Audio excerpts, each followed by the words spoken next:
हाँ जी, हमारा टॉपिक चल रहा था मादा जनन तंत्र। पिछली क्लास में हमने ओवेरी और फैलोपियन ट्यूब्स के बारे में पढ़ा था। मैं एक बार उसको वापस रिपीट कर लूं, फिर आगे की क्लास शुरू करते हैं यूट्रस यानी गर्भाशय से।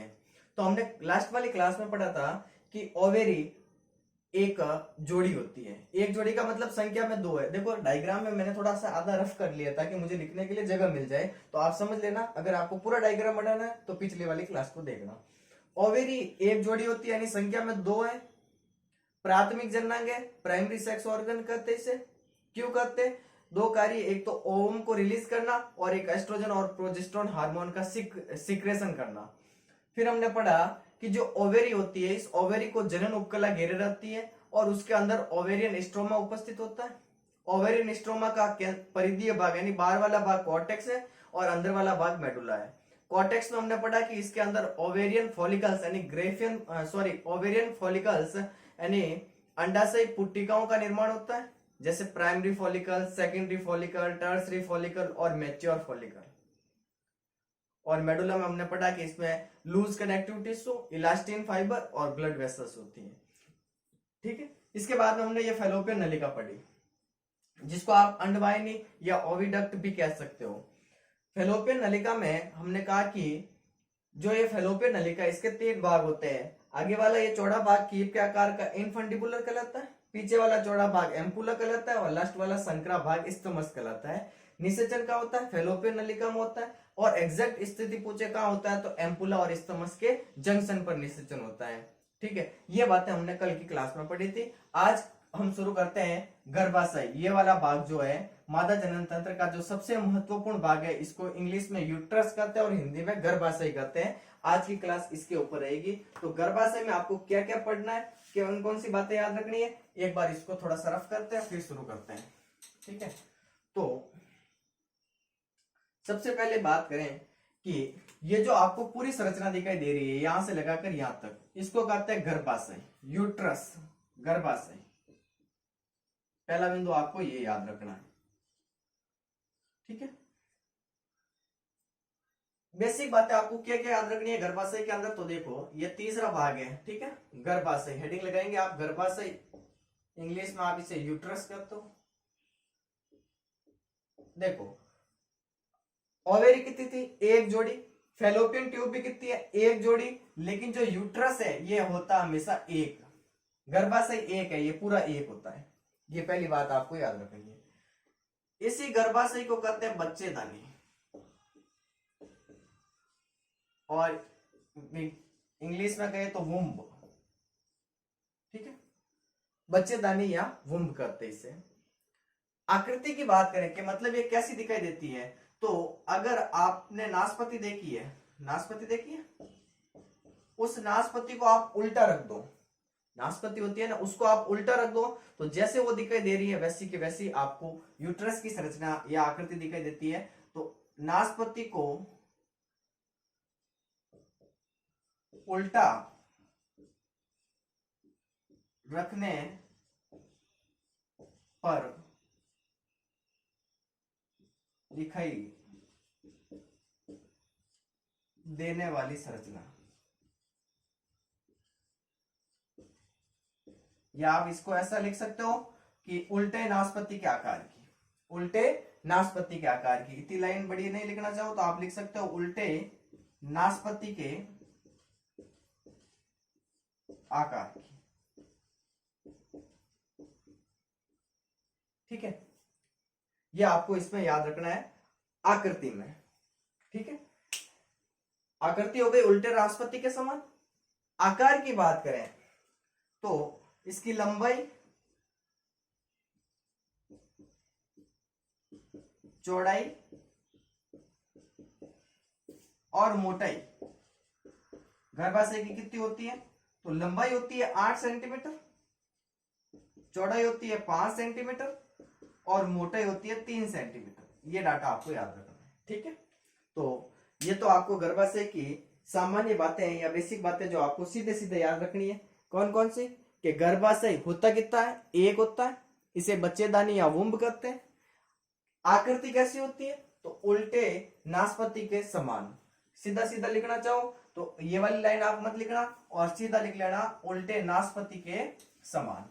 ठीक है, और क्या याद रखना है, लंबाई 8 सेंटीमीटर, चौड़ाई 5 सेंटीमीटर और मोटाई 3 सेंटीमीटर होती है। ये बातें आपको आकार में याद रखनी है। ठीक है, अब मैं थोड़ा सा गर्भाशय को डिटेल में बताने का प्रयास कर रहा हूं, आप ध्यान से सुनना। ये तो बेसिक बात आपने नोट कर ली होगी, लिख लिया होगा, ये तो सीधे सीधे आपको याद रखना है।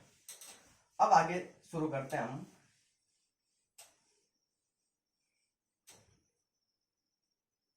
ये पूरा गर्भाशय है। ठीक है, इस गर्भाशय के 3 भाग होते हैं, सुनना आप एक एक बिंदु को। इस यूट्रस के 3 भाग होते हैं। ऊपर वाला देखो, एक भाग ये दिखाई दे रहा है आपको जो गुम्मद के आकार का है, ऊपर ही ऊपर। ठीक है, इसको तो कहते हैं फंडस, इस भाग को क्या कहते हैं, फंडस। ठीक है, फंडस। दूसरा ये जो भाग दिखाई दे रहा है जो मध्य वाला बीच वाला है, इसको कहते हैं कॉर्पस या बॉडी। ठीक है, कॉर्पस या बॉडी। और जो लास्ट वाला संकरा भाग दिखाई देता है इसको कहते हैं सर्वेक्स, इसको हिंदी में ग्रीवा कहते हैं। ठीक है, ये बात आपको याद रखनी है कि जो गर्भाशय है, जो यूट्रस है, इसके 3 भाग होते हैं। ऊपर वाला ये वाला भाग फंडस, बीच वाला जो मुख्य भाग होता है उसको कॉर्पस या बॉडी कहते हैं, और जो लास्ट में संकरा भाग होता है जो आगे चलकर योनि में खुलता है, इसको सर्वेक्स या ग्रीवा कहते हैं। अब हम एक एक शुरू करते हैं। सबसे पहले मैं बात करूंगा कि जो गर्भाशय के भाग है, यूट्रस के पार्ट, गर्भाशय के भाग, वो कितने होते हैं, 3 होते हैं। नाम मैंने बता दिए थे, एक बार वापस लिख लेता हूं। फंडस, दूसरा होता है कॉर्पस और तीसरा होता है सर्वेक्स।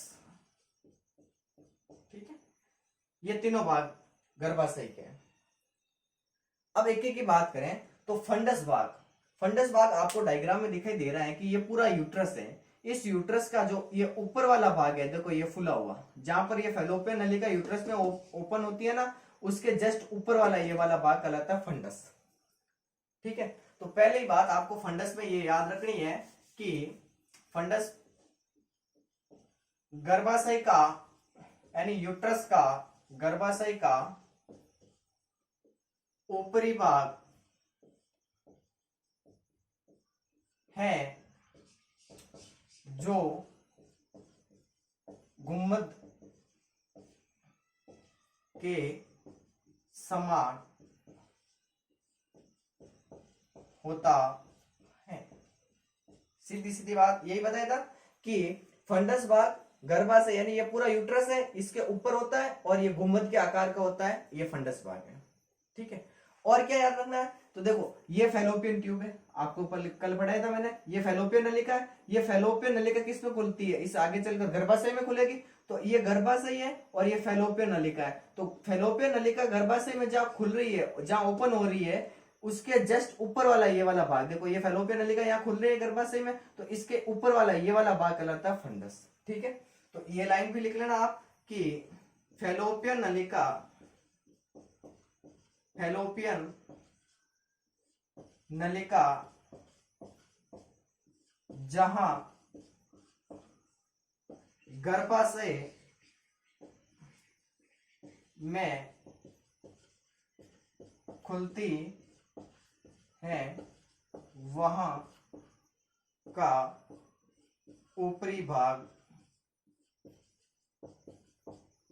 क्या है, फंडस है।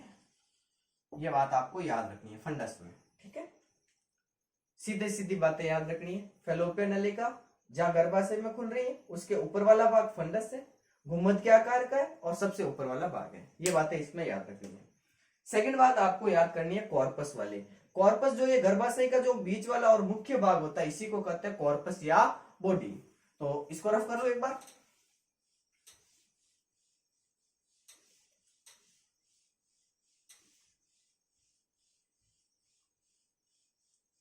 अब देखो हम बात कर रहे हैं इस सेकंड वाले भाग कॉर्पस या बॉडी की।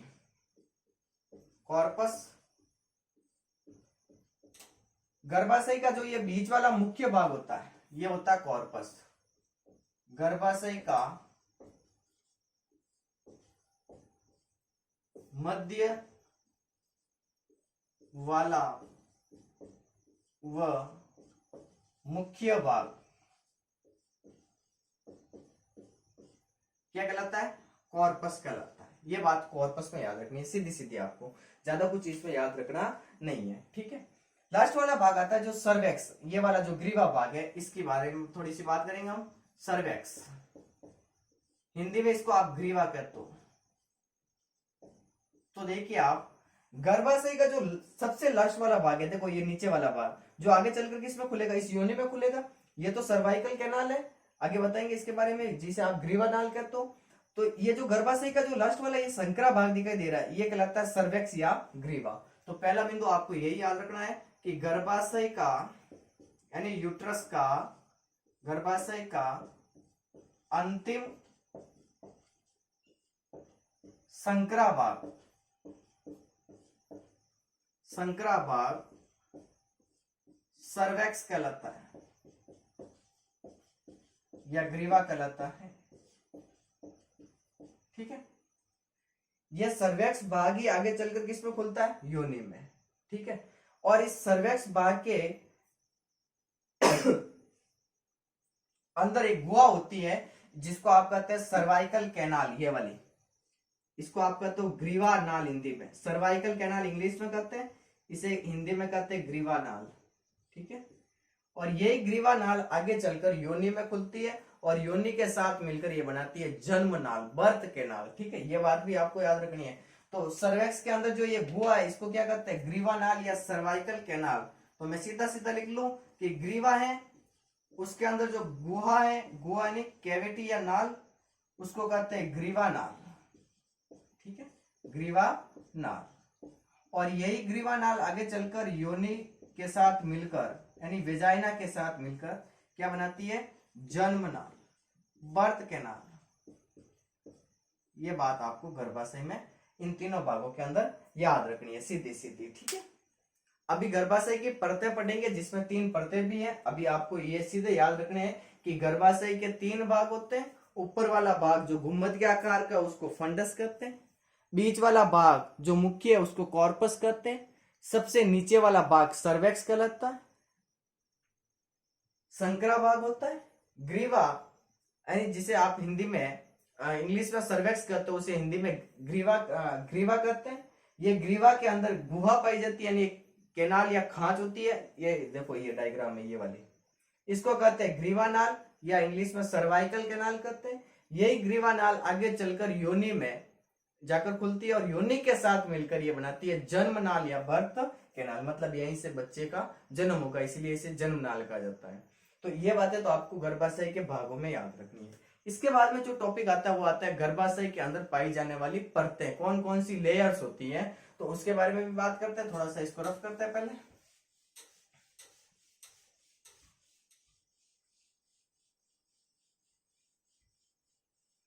तो देखिए आप एक बार डायग्राम में देखिए कि ये जो पूरा गर्भाशय है, इस गर्भाशय के अंदर 3 परतें होती है। पहली बात तो याद रखना कि भाग पूछे तो भी कितने? 3, परतें पूछे तो भी कितनी? 3। तो जो सबसे बाहर वाली परत होती है उसे कहते हैं पेरीमेट्रियम,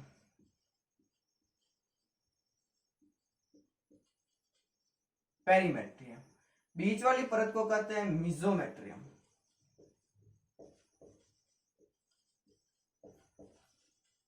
और जो सबसे अंदर वाली परत होती है इसको कहते हैं एंडोमेट्रियम।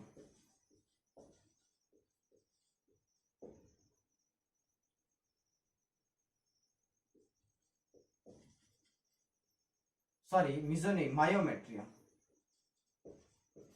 मायोमेट्रियम, पेरीमेट्रियम, मायोमेट्रियम और एंडोमेट्रियम, ठीक है। गर्भाशय की जो सबसे बाहर वाली परत होती है उसको पेरीमेट्रियम कहते हैं, बीच वाली परत को मायोमेट्रियम कहते हैं, और जो सबसे अंदर वाली परत होती है उसको एंडोमेट्रियम कहते हैं, ठीक है। अब आप एक एक बिंदु को ध्यान से सुनना, एक एक लाइन याद करनी है। जो सबसे बाहर वाली परत है उसको क्या कहते हैं? पेरीमेट्रियम, आउटर मोस्ट लेयर यानी सबसे बाहरी परत है, बाहर वाली परत है ये, और थिक होती है। ये पहली बिंदु इसमें याद रखना है, ठीक है। जो बीच वाली परत है, देखो पेरी का मतलब होता है बाहर, मायो का मतलब होता है बीच वाली, और एंडो का मतलब होता है सबसे अंदर वाली, इनर। तो ये तीनों के मतलब हो गए कि पेरीमेट्रियम का मतलब बाहर, मायो का मतलब बीच वाला, एंडो का मतलब अंदर वाला। तो जो पेरीमेट्रियम यानी गर्भाशय की जो सबसे बाहर वाली परत होती है, ये सबसे बाहर ही है और थिक यानी चौड़ी होती है। मायोमेट्रियम में आपको यह याद रखना है कि इसके अंदर चिकनी पेशियां पाई जाती है, चिकनी पेशियां।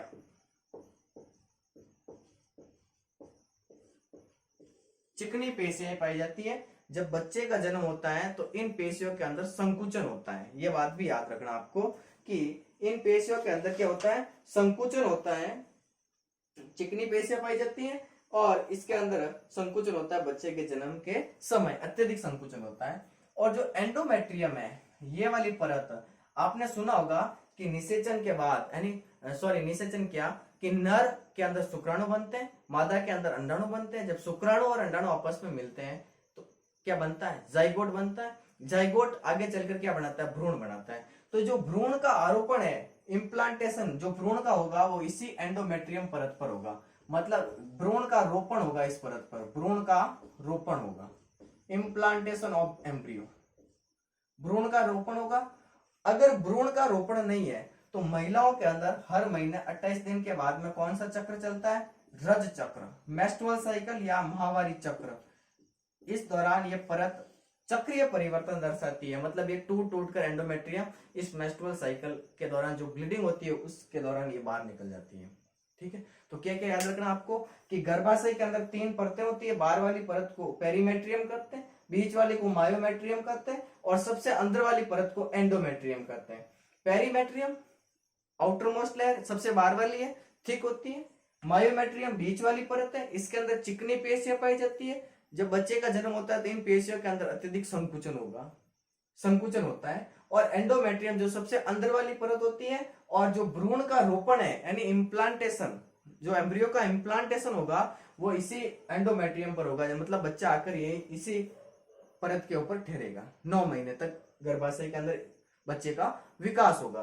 तो एंडोमेट्रियम में भ्रूण का रोपण होगा, और अगर नहीं हो रहा है भ्रूण का रोपण, निषेचन नहीं हुआ, तो ये एंडोमेट्रियम के अंदर आपको पता है कि महिलाओं के अंदर रज चक्र चलता है हर 28 दिन के बाद में। तो ये जो एंडोमेट्रियम है ये चक्रीय परिवर्तन दर्शाती है, और ये टूट टूट कर मेंस्ट्रुअल साइकिल के दौरान जो ब्लीडिंग होती है उससे ये बाहर आ जाती है। धन्यवाद आज की क्लास के लिए, मिलेंगे अगली क्लास में नेक्स्ट बिंदु के साथ।